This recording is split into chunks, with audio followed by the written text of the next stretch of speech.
Right, so hello and welcome back to Books and Things, and welcome to another Victober video. And today, let's talk about Wilkie Collins.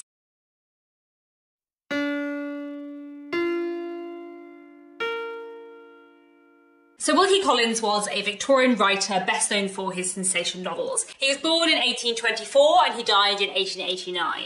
During his lifetime he wrote 23 complete novels along with several shorter works, and as I said, he's best known for writing kind of sensational fiction. He's best known as one of the kind of early crime writers and the kind of early creators of detective fiction and the detective novel, I suppose. So I have read 9 of Wilkie Collins's novels as well as one of his novellas, which I'll also mention today, and I have, shall we say, quite mixed feelings on Wilkie Collins. He's one of those authors where I just can't decide whether or not I like him. He's very hit and miss for me. Some of his books I love, some of his books I hate, some of his books are very much in between. Some of his books I almost love and then there's something about it that really annoys me. And with the books of his that I really like, there's often still something in them that slightly annoys me. And with the books of his that I don't like, there's still something in them that I do really enjoy. I love lots of things about his work, but there's also some things I struggle with. So I thought today we'd try and puzzle out my feelings about Wilkie Collins as an author and just have a chat about him in general. Because I feel like he is one of those writers who is a little bit hit and miss for quite a few people.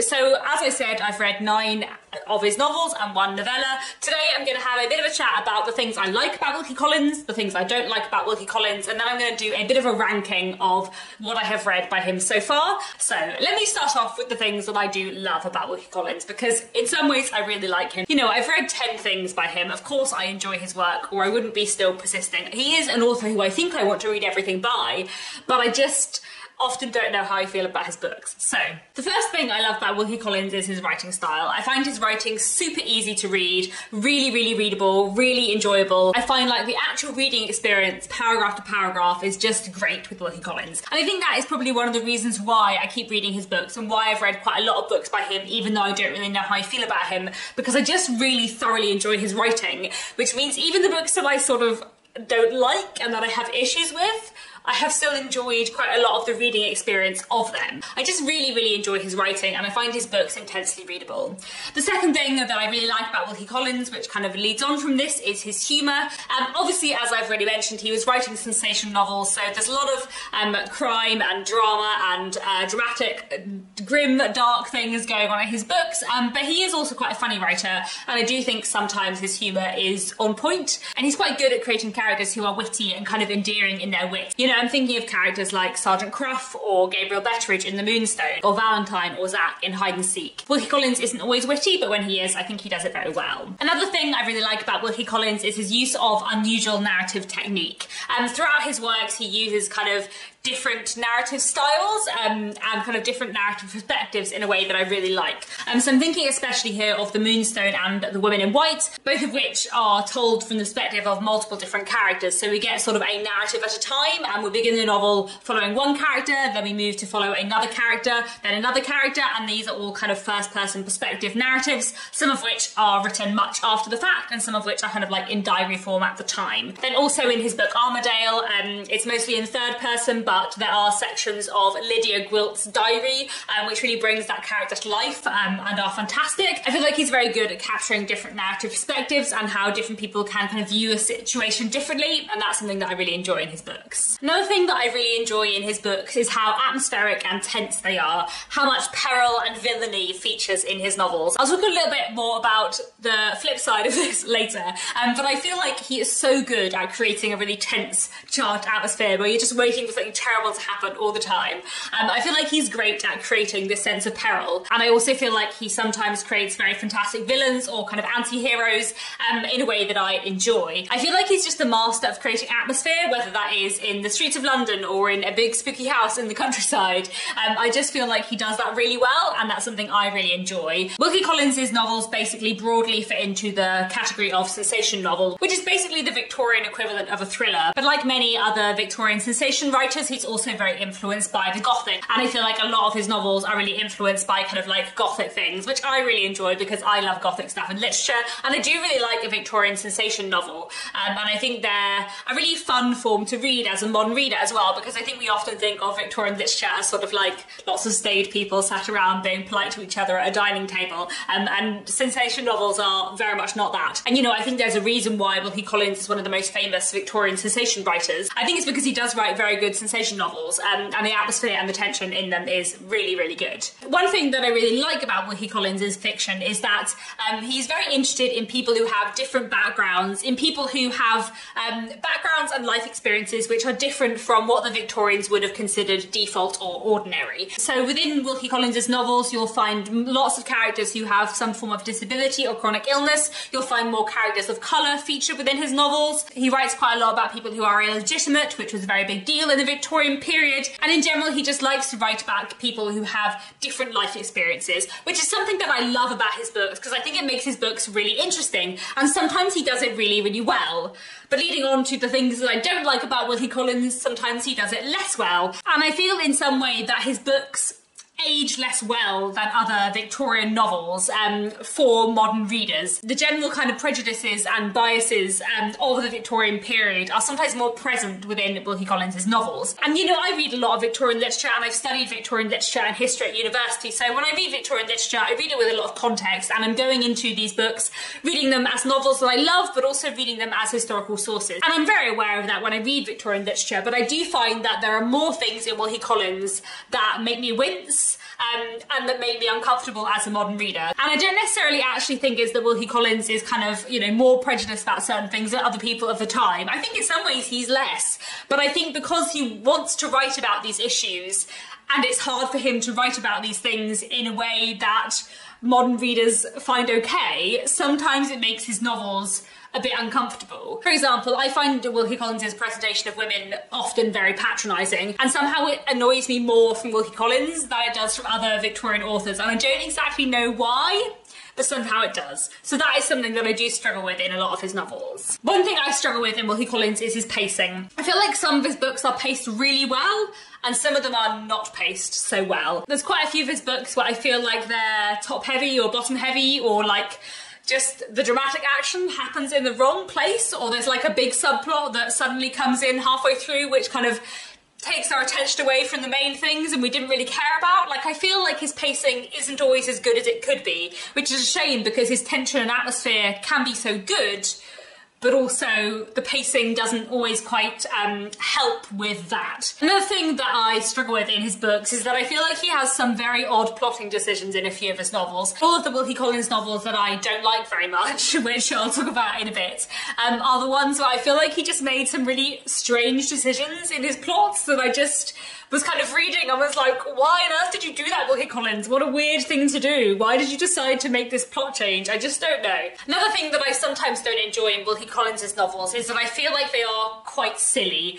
without knowing that they're silly. Like, I feel like when Dickens is really silly, which he often is, I feel like Dickens is aware that he's silly and he's being purposefully silly because it's fun. Whereas when Wilkie Collins is silly, I feel like he's taking himself very seriously.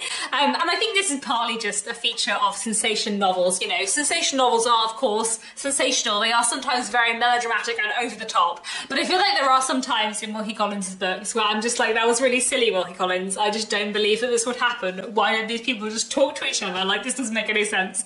I think especially of Hide and Seek, where I thought there was quite a lot of, like, silliness. And also certain aspects of the ending of The Woman in White I find really silly too. And I just get a bit cross with Wilkie Collins, where I feel like he's made silly decisions. But again, I think that's very personal to me. And maybe it's because there's some things about sensation novels which I love, and there's also some things about sensation novels, the melodrama, which I get on with less well. And then finally, the last thing that I sometimes don't like in Wilkie Collins' books, which I'll go on to talk about in a minute when I rank his novels, is that sometimes there is a lot of peril and it's fantastic, but sometimes there isn't as much peril as Wilkie Collins thinks there is, or wants you to think there is. So there's quite a few of his novels where I feel like the tension and the atmosphere is like fantastic, but then it's a real anti-climax because there isn't actually that much peril. There's not really anything happening. He's just like writing in a very tense way, but there's actually not much danger. And so I feel like the question of like how much peril is there in his novels is sometimes a lot and sometimes a little, but he always writes like his novels like there's a lot, and that means that some of his novels fall a little bit flat for me because of that. But now, let me go on to my ranking. I have 10 things by Wilkie Collins to rank, but as well as ranking them from number 10 to number 1, I've also sort of divided them into tiers, because I thought this might be useful. So I have for you the hits, the misses, the almost hits, and the not quite misses. So we're going to start off with the 3 misses, the 3 Wilkie Collins books which I didn't really like or I had a lot of issues with. So at the bottom, my least favourite Wilkie Collins book, number 10, is The Two Destinies. This is a Wilkie Collins novel from 1876. It's one that I read a couple of Victobers ago on audiobook, and it's a novel which begins with a little boy and a little girl kind of falling in childish love. They are separated by circumstance, but later on in life they find each other again, but they don't realise immediately who the other one is. But they end up kind of being connected through life, you know, their destinies intertwined, as you could get from the title, and there's like some odd kind of supernatural link between them, and we kind of follow them as they cross paths again, and everything kind of goes on from there. I liked the writing of The Two Destinies because I really liked the writing of Wilkie Collins, and there are a few kind of interesting issues looked at, but there are 2 issues that I have with The Two Destinies. So the first is that I found the supernatural link between the 2 characters a little bit silly, and I didn't feel like that was done very well. But in general, I was really enjoying the book until the end, and then the ending happened, and Wilkie Collins did something completely mad at the end, which I was just so infuriated by because I hated it so much, and then I didn't understand how he could just like have this plot point and then just carry on with the story like everything was fine, and I'm just so angry about it in every way, and I don't know how to explain that. I can't without spoiling the novel, but something happened at the end of The Two Destinies that completely ruined the book for me entirely, and I'm just still really annoyed with Wilkie Collins for it, so there we go. My second least favourite Wilkie Collins is Basil, which is a novel of his from 1852. This is one of his earliest books, and this is a novel about a man called Basil who is just infuriating in every way. Basil is from a wealthy family, and Basil one day on the omnibus sees a very beautiful woman, decides that he's in love with her, follows her home, and finds various ways to speak to her, and everything kind of goes on from there, and obviously this meeting with this woman is going to change his life in some dramatic way. There are a few things that I have a problem with in Basil. One is that I hate Basil very, very much. He is just the worst character. He's so infuriating, and I just disliked him so vehemently that I couldn't feel any sympathy for him the whole way through. I just found him very, very annoying. But also, this novel is one of those Wilkie Collins novels where it thinks it has a lot more peril and a lot more plot than it does.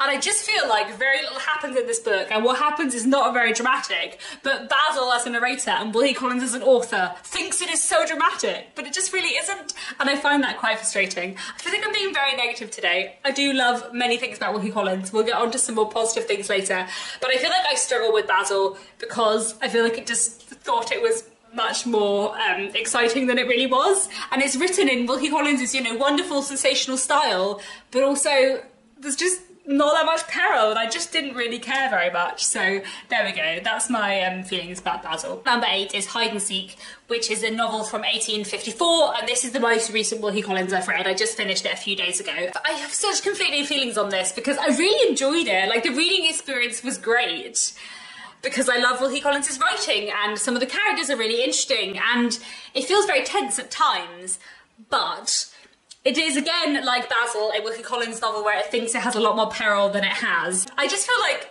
most of this novel and most of the drama in this novel could be avoided by like one conversation, which is kind of fine to a certain extent, but it just meant that a lot of the novel didn't feel as dramatic as it should have done. The novel kind of lacks real peril all the way through, which I did find an issue. Also, the novel is divided into 2 parts. Part 1, the hiding, and part 2, the seeking. And I feel like all of the drama and interesting stuff happens in The Seeking, and The Seeking is like, it's slightly more than half the novel, but I think it should be a lot more than half the novel. Like, I feel like the pacing was a bit off. So there are those things. And then also, there's a bit near the end where Wilkie Collins just does something wild again, and I knew that he was going to do it for like a few dozen pages before he did, and I was like, oh no, Wilkie Collins is going to do this, and then this will be the case, and that's really bad, and then he just did that, and I was just annoyed. I can't explain why without telling you about the novel, but I just felt like he made another decision that I just found really annoying, and it just frustrated me, so I didn't really like the ending very much. But then I did enjoy the reading experience until the end, because even though the pacing was a bit off, I was just kind of going along with it because I like his writing, but the ending did annoy me.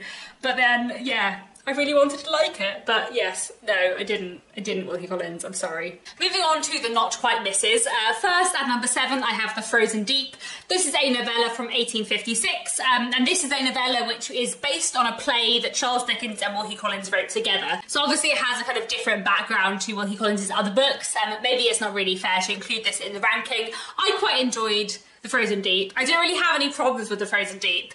It's just that it is a little bit nothingy. This tells the story of two rivals in love who end up going on the same expedition, and kind of things that go wrong and go on from there. I quite like it, but I don't think it is as worth a read as other Wilkie Collins books. At number 6, we have No Name from 1862. No Name has a really interesting setup. It's about two sisters who, after the death of their parents, find out that their parents weren't actually married when they were born, which means that they are illegitimate, they don't inherit any money, and they don't have a legal right to their name, hence the title No Name. And the book is about these two sisters' experiences. One sister decides that she is going to accept this and try to make the most of her life, and the other sister decides that she is not going to accept this, and she decides to plot what she's going to try and do to get what she views as their rightful inheritance back. And everything kind of goes on from there. I like some things about No Name. I feel like the characterisation is really interesting. I feel like the issue at its heart is really interesting. I enjoyed reading it because I love Wilkie Collins' writing. I think the main issue I have with No Name is that it's sort of about these two sisters, but it definitely focuses on one sister more than the other. On the sister who kind of isn't accepting the situation. And I feel like it would have been a more interesting novel if it had been split half and half between the two sisters. However, I suppose on reflection, thinking about this now I've read a bit more Wilkie Collins, one sister has a more kind of sensational life and story, I suppose, than the other. So it does kind of make sense, but I feel I would have liked a little bit more of the other sister too. I did quite like No Name. I just didn't think the pacing was perfect, and I didn't like it as much as the other Wilkie Collins novels I'm going to talk about. So let's move on to the almost hits. These are, I guess, like my 4-star Wilkie Collins books. And at number 5, we have The Law and the Lady. This was published in 1875, and this is a really interesting novel. So The Law and the Lady follows a character who at the start of the novel gets married. In the first chapter, she gets married, and soon after her marriage, she discovers that her husband has a very, very big secret, and she decides to find out what this secret is, and then to help him in relation to his secret. I don't want to say more because I feel like it is a very pacey book, and I don't want to spoil the plot for you, but it's a really interesting novel in many ways. There's a lot that I really like about The Law and the Lady. I think it is fascinating, it is really, really fast-paced and really engaging, and the plot is fantastic. Like, I think it's one of Wilkie Collins' best paced novels in terms of how the plot moves along, and it has a lot of really interesting things in it. One of the reasons why I sort of and ah about how I feel about The Law and the Lady and why it is not further up this list is to do with the presentation of a character called Miserrimus Dexter. Dexter has a disability, and this is dwelt upon quite a lot in the novel, and I sort of couldn't decide all the way through the novel, really, how I felt about the presentation of Dexter. As I've already mentioned, Wilkie Collins writes about disability in a lot of his novels, and sometimes I think he does it really well, and sometimes I think he does it less well. And Dexter as a character is a complicated one because I feel like at times the presentation of him as a character feels mean-spirited, but also at the same time there is kind of no denying that Dexter is the most interesting character in the novel by a really long way. After I read The Law and the Lady, I went back to this fantastic non-fiction book, Plotting Disability in the 19th Century Novel by Claire Bourke-Gore, which has an essay in it on The Law and the Lady and the presentation of disability within it, which I found really interesting because Claire Bourke-Gore talks about kind of the complexities of Dexter as a character and how even though at times Wilkie Collins' presentation of him isn't great, also he is the most interesting character in the novel, and therefore he kind of exerts like a force over the novel. So I found that really interesting, and that kind of like settled my feelings more positively about The Law and the Lady, I suppose. But it is still a novel that I'm not quite sure how I feel about. At number 4, we have Poor Miss Finch from 1872. This is a novel that I really enjoyed, and I have a lot of positive things to say about. This novel is told from the perspective of a woman who is a governess, and at the beginning of the novel she takes over her new charge, a woman called Lucilla Finch. Lucilla is a young woman, Lucilla is blind, and the novel focuses on Lucilla's kind of romantic relationships and what happens when a rival to the man she loves kind of comes in and disrupts her life in a very complicated way. There's a lot that I really like about Poor Miss Finch. I feel like Lucilla is a really interesting character, and I feel like the way Wilkie Collins writes about the fact that Lucilla is blind, but also about the fact that she is a lot more independent than her governess expects her to be, I feel like it's done really well. It's kind of hard to explain what I like about Poor Miss Finch without spoiling the story in some ways, but there's just a lot about Poor Miss Finch that I really enjoy. I don't think it's perfect. I feel like the pacing is probably a little bit off.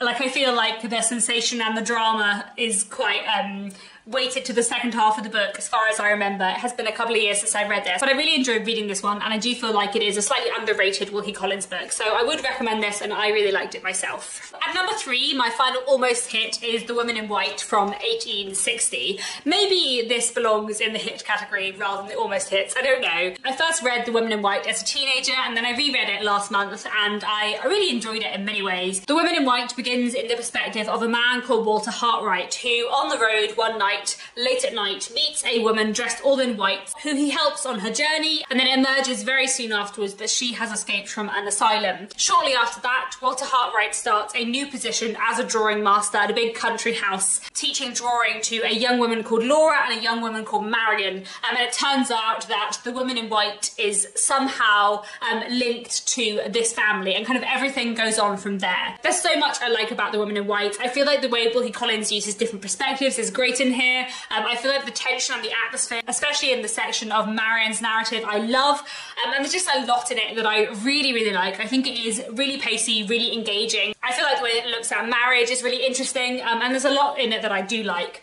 However, there are a few things in it that I don't like. I get quite cross with Wilkie Collins' presentation of the two main female characters. And then the other thing that I struggle with about The Woman in White, as I already said, is that I feel like the ending is a little bit silly. I feel like all the way through it's really tense and dramatic, and then I feel like the ending goes on for too long, and there's like one element of the ending that I just didn't think worked so well as the rest of it. So I don't know, I sort of love The Woman in White. Things about it are fantastic, but there are a few things that bug me. Well, on to the top 2 now, the hits, my 5-star Wilkie Collins reads. So at number 2 I have Armadale from 1866. It's kind of hard to explain the plot of Armadale, but it basically focuses on 2 men, Alan Armadale and Midwinter. And there is some secret in Armadale's past which also connects him to Midwinter, and also connects them to a somewhat devious woman called Lydia Gwilt. And everything kind of goes on from there. I'm not going to say more about the plot and the premise because it is a bit convoluted, but I think there's a lot in Armadale that I really love. One thing I really like in Armadale is the characters, especially Midwinter and Lydia Gwilt. I really like Midwinter as a character, and he was definitely my favourite character and the most interesting character in Armadale for me. I also found the character of Lydia Gwilt fascinating. This novel is told partly in the third person and partly through the letters and diary of Lydia Gwilt, and Lydia Gwilt is a fantastic character who I found really, really intriguing. I do love Armadale a lot. I feel like it is a 5-star read for me because I really enjoyed it, and also because I feel like it was a book that sort of surprised me in how much I enjoyed it, because it is one of my favourite Wilkie Collins novels. Saying that, I don't think the pacing is perfect. There's like one subplot that I found a bit frustrating and I feel like should have been taken out.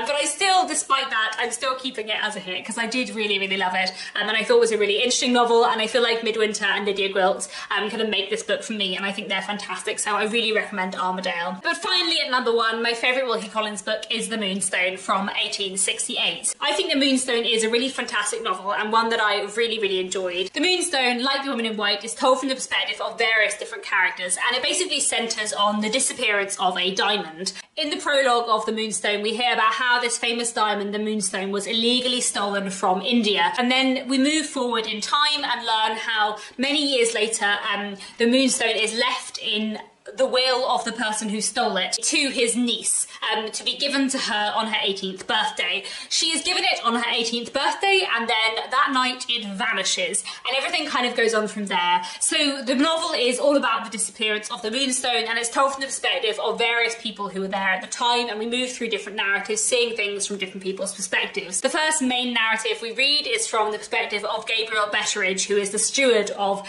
this big house where the Moonstone disappears from, and I I just love Gabriel Betteridge. I feel like one of the reasons why I really like the Moonstone is because I love Gabriel Betteridge. Even when Gabriel Betteridge annoys me, I still feel like a great fondness for him, and I feel like Wilkie Collins is like the best creation in some ways. But there are so many other wonderful characters in the Moonstone too. I think Ezra Jennings is fascinating, and I really, really like him as a character. I really love Sergeant Croft, the detective in this novel. I think he's fantastically done. I just feel like this is a really, really interesting novel that's really well paced and really engaging with wonderful characters. I feel like the kind of like unreliable narrator thing going on here is fantastic. Like we see all these different characters with all their different biases. They talk to each other about what happened, and I really like that a lot. Another thing that I find quite interesting in this novel is how it looks at imperialism and colonialism. I think this kind of falls into what I said earlier about things that I find really interesting in Wilkie Collins' novels, but sometimes mean that they feel like they don't age as well. I feel like this book is very much trying to criticise